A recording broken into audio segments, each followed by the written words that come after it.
Hey, so the lives are out and about today because it's this Friday.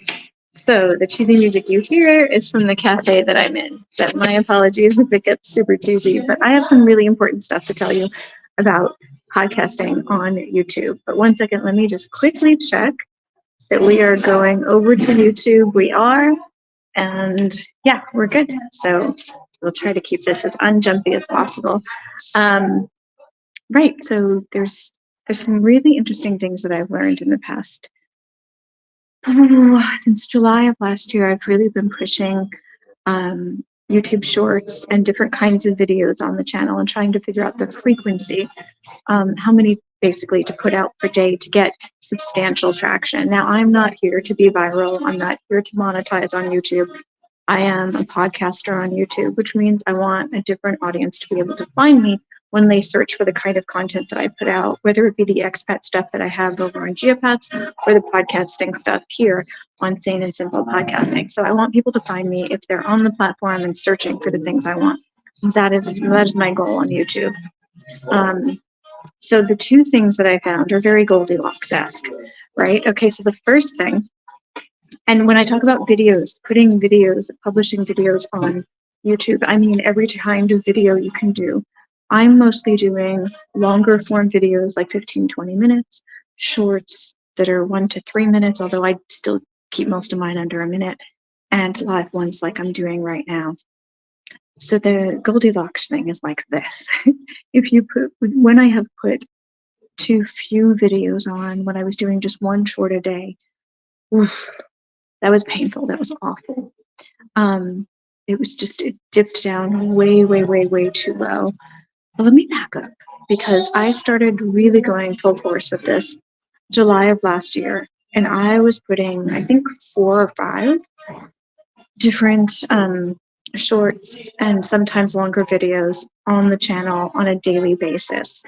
And other than my wrist hurting and my eyes crossing, because it was the first time that I was really using Opus clips, which I love, but there was a learning curve there, which is fine. But other than it being taxing to get that many videos out in one day, I realized pretty quickly, and then I learned by listening to other YouTubers talking about this, that if you put too many videos up at once, if the algorithm doesn't know which one to promote. Like if you put one out there to share, so if you put one video out there, by the time the algorithm reads all of your stuff, your episode name or your video name, the description, the tags, all the metadata that you put, once it reads it and starts getting it into people's feeds, if you put another video up too soon, it'll drop the first one and go to the second one, and you won't get as much exposure as you want from the first one. So don't put too many, because I put too many. I was working too hard. It was taxing, and the videos weren't getting their play. So don't put too many. I then went from putting too many to putting 3. 3 was great. I was hitting 10,000 views for videos, 10,000 views in a 28-day period. Again, I'm not here to be viral or to monetize. So for me, that was plenty of exposure. I was super happy with that, but I'm constantly experimenting. So then I said, how many can I go down to and get that minimum effective dose, right? So I tried 1 a day. And within a couple of weeks, I went from 10,000 in 28 days, 10,000 total views, to 4,000. And then I stopped and started doing more again because 4,000 was just not enough. Again, most of those are in shorts, so they're very quick attention. Only about 20% of that led to longer form videos, and that just wasn't enough. So now I'm back at 3. Now that I'm doing 3 a day, I'm generally doing 2 shorts and 1 live or 1 longer form video. And that's a sweet spot. I'm already within about a week back up to almost 7,000 within 28 days. And I think within the next week or 2, I'll be back up at that 9 or 10,000 mark, which is a really comfortable spot for me. So the lesson here that I've learned since July of last year, when I've really been experimenting and pushing all of this, don't put up too many videos because the algorithm just won't know what to do with them. It won't have time to do what it needs to do with them. And the second thing is don't put up too few, because then it'll just think, well, you're not really trying very hard, right? I mean, not that an algorithm can think, but it's just not enough material. You need to put effort in so that it knows you're creating content, you're trying to like give value to the channel, you're trying to talk to people, like things are happening, momentum is happening. So it's very Goldilocks. It's very, very Goldilocks. And this is the numbers that work for me. The times of day vary depending on who you talk to. I've been experimenting with different times of day. For me, having the distance between the videos has been much more important than the exact times of day for me. So I've been putting them obviously 24 hours divided by 3, going once, going twice, every 8 hours.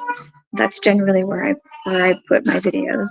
I tend to put a short very early in the morning, 1 or 2 a.m., and then I'll do a live somewhere in midday, and then later that night I'll have another short. And that's working okay. I'm probably going to play with that a little bit more. Maybe I'll do some pre-recorded lives at that later slot and see if that does better. I don't know. I'm going to constantly be playing with this because the point is to get the content out there, give value to people so that they can get their voices, their stories, their experiences out there, and label things so that people looking for the kind of content I'm putting out there can find it. Those are my goals. So again, it's very Goldilocks, but don't do too much and don't do too little. Find your sweet spot when you're putting your podcast stuff on YouTube.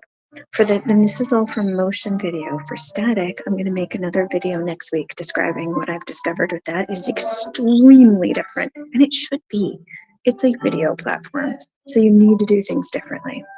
Anyway, if you need help with your YouTube channel, you know where to find me. You can leave a comment below or go over to coffeelikemedia.com. I'd be more than happy to help you out with your podcast YouTube channel. I say podcast YouTube because it is different than being a standard YouTube channel. Very different goals, very different procedures. Thank you so much. Happy Love Day. And if you're celebrating Valentine's Day, and have a wonderful weekend. I'll be back on Monday. Bye.